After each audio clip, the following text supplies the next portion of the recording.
Hey neighbor, today it's raining, and Lord knows we need the rain. We've been on a dry spell for a while. But today I'm going to be talking about the easiest crop, I think, for any vegetable gardener to grow. It's the easiest food crop to grow in the springtime, and as a bonus, we're going to go over the 10 most popular varieties. And that crop is summer squash. Now, a lot of people get confused about squash because we got summer squash, we got hard squash, we got winter squash. In reality, they're all the same thing, but we treat them a little bit different.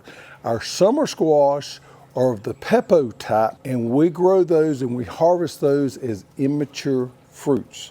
So we don't let them cure out, we don't let them mature on the vine. Our hard squash and our winter squash, which are the same, we let mature out, and we pick that fruit after it's matured out. Some of them need to cure, some of them don't. But one common denominator of all of our summer squash they are of the pepo type, and that's P-E-P-O. Pepo type have a particular growing type habit. They grow as a bush, they grow as a small plant. Some of our other winter squash, such as our Maximus and some of our Moschata types, they have these vines that trail out, and they grow a little bit different. Now, our summer squash, we can harvest them in half the time as our winter squash or our hard squash because we're not letting them mature out, we're picking them as immatures. So for the most part, our hard squashes, it's gonna take around 90 to 110 days. On these summer squashes, you can cut that in half, 45, maybe 40 days to 50, 55 days, we can harvest these immature summer squash. Now, if you're not a big fan of cooking and eating summer squash, you need to do a little research and find you some recipes because there's several different ways you can prepare them. We've been eating them all our life. We love them fresh out of the garden, stewed up, cooked, fried, roasted, about any way you can figure out. Put some onions in there with them, season them up good. It's absolutely delicious. So let's dig into those 10 different most popular varieties. All right, folks, coming in at number 10, we have one ball hybrid squash. The good thing about these squashes, they come in different sizes, shapes, and colors. This one here is just like the name implies. It's a ball. It's a round type squash here. 50 days to maturity. It is a hybrid. It is a very vigorous plant here. Now this one works great, sauteed, cut in thin slices, or you can scoop them out and grill them here. It has that ball shape, and it has a bright yellow color, which is kind of unusual. Now the green version of that, coming in at number 9, is 8-ball squash. This is the same squash pretty much, but it has that green color that we're used to on the zucchinis there. There again, 50 days to maturity. Coming in at number 7 is Granada squash. Now Granada squash here has more of an egg shape to it, has that pretty yellow color out there. 40 days of maturity. Now this is one of the fastest growing squashes we got here.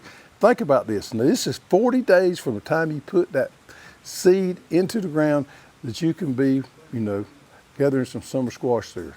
And that's the reason I love to grow these early in the spring so much right here. Next one we got Mr. Green Griller. A lot of people, including me, love this one right here. Is a grilling type squash.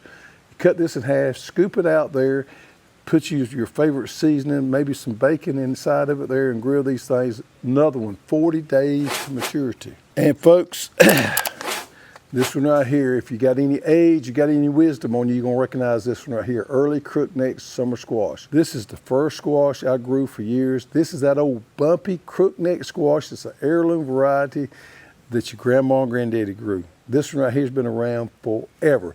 So if you're used to, you have those memory of those days back when you was a kid and you had those bumpy type, Crookneck type, this is it right here, early Crookneck summer squash here.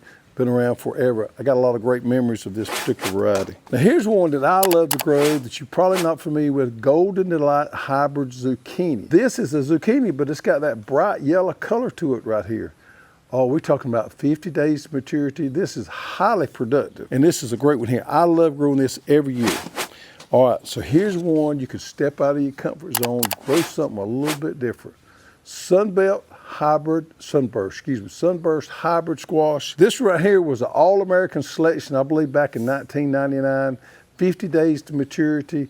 Man, this is a patty pan type shape there. This is one of those weird shapes I was telling you about. This one works really good to cut in quarters and roast in the oven. I don't grow a lot of these, but I grow some of them every year.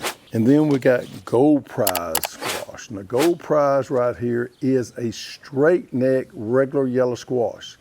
Now, one thing that you're going to see in the grocery stores nowadays is all of your yellow squash are pretty much what we call straight neck.